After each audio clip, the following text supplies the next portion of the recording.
Hey everyone, Trevor Lui back in my kitchen. Chef, restaurateur, cookbook, author. We are back in here and today we're cooking Canadian chicken once again. But today, the oil is singing because they know what's going on today. We are gonna do the dish that everyone knows me for, which is the OG original TFC, Taiwanese fried chicken. So let's talk about chicken, and let's talk about Canadian chicken. Chicken that I trust, particular Canadian chicken, hormone-free, no steroids, amazing regulated protein. In Asian cuisine, fried chicken is big. This is the dish that a lot of people know me for, and I'm really happy to share this with you. We've got some cut up chicken dark meat. So we've got quarters that are broken down into backs and drumsticks. And that's how we serve it in the restaurant. So before we get cooking and making the dredge, what we want to do is we want to give this a dry marinade with a little bit of wetness. A little bit of wetness we have is some Shaoxing wine, this is Chinese cooking wine. And that's going to help bind our dry ingredients. All we're going to do is we're going to put in some salt, some pepper, MSG, and white pepper. And then the equalizer in Asian cooking, particularly Chinese cooking, is sugar. So a little bit of pinch of sugar. And all we're gonna do is we're gonna rub that into our chicken, make sure it's thoroughly coated. We want all that seasoning to get into that chicken. And then we're gonna wrap this off.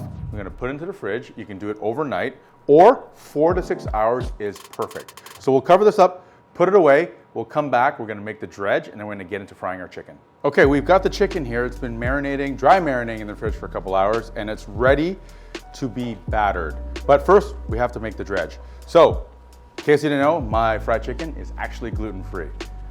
Some say I'm not gonna share the secret, but because I'm gonna give you the recipe, we might as well share the amazing secret. Here's the key one: custard powder, cornstarch, your choice of tapioca or potato. Today we've got some tapioca, okay? Then we are going to add Canadian chicken eggs. And then we're gonna add just some good old H2O, okay? You wanna get into this with your hands because it's a thick batter because of the custard powder. And you want that gooey consistency. You see how that, it's almost like pancake batter. It's going to give it that thick consistency, a bright yellow coating, and kind of a sweet cake-like batter over top of the chicken. We're going to let this sit for about 30 seconds before we coat it, because we got to get the oil nice and hot, okay? All right, we've got the batter ready. We've got the dry marinade chicken ready.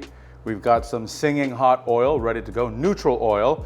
I like to use something like canola because for fried chicken, you want to make sure you're using oil that is neutral in flavor, number one, and number two, really high smoke point because we're doing some frying.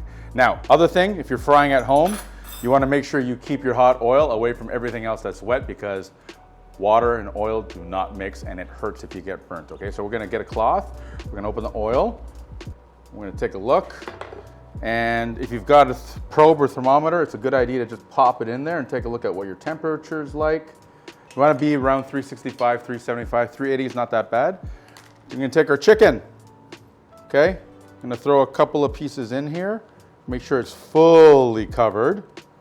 Now, very, very important when you're frying at home, you want to put whatever food that you're frying into the frying hot oil away from you. So, example. Let this drain a bit. You're gonna drop it away from you. I recommend that when you're doing a fried bird or frying anything like a protein inside hot oil is to use a timer. Okay everyone, look, we're back in the kitchen. It's been about 15 minutes. My internal alarm clock says, check your chicken. I'm just gonna go in there and grab one piece. Woo! It's still singing, but it's really close. We're gonna put one on the resting rack. We're gonna probe it. It looks like we're there, but you want to be at about 165, 167, and we want to put it on a resting rack and let the oil drain right out. That is going to allow this chicken to sort of drain and keep its crisp without it being oily, right? That's the key for fried foods. All right, chicken is still piping hot, and this is when you want to make sure you get your first layer of seasoning. So we're going to use this chicken seasoning that we use in a restaurant. It's a combination of a whole bunch of things like garlic powder, salt, white pepper, a little bit of MSG. So we're just going to season the top. Now, what I'm about to do not try at home. I am a trained professional. You may want to wait till it cools down a little bit, but I'm going to use my hands and flip them around to make sure that they're seasoned on all sides, right? So there we go. Believe me when I tell you this is delicious chicken. Trust me like I trust Canadian chicken.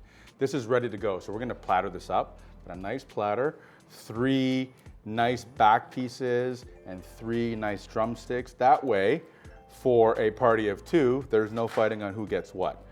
Special garnishes for our TFC. We're gonna grab some fresh chopped scallions.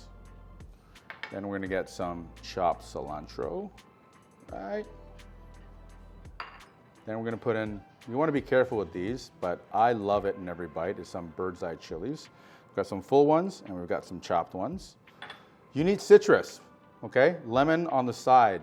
And here guys, pointer. If a chef puts garnish on a plate, it's because you can eat it. So don't discard it, use all your garnish, it's there for a reason. And then I made a nice dipping sauce that you can make at home. It's some sweet chili, some chili oil, fresh ginger, fresh garlic, a little bit of sugar, a little bit of honey, mixed it up. You could take this, just dip it right in. This is gonna be a showstopper for you and your friends at your kitchen table. People always ask, why is this Taiwanese chicken? Because it doesn't look like Taiwanese chicken. But what's most important is it tastes like Taiwanese chicken. It's a very traditional recipe. The flavors of this would be reminiscent of those big chicken cutlets you would get in a night market in Taiwan. But we decided to make it Southern style with bone in, so it's familiar to people in North America. But the flavors, definitely super Taiwanese, super Asian.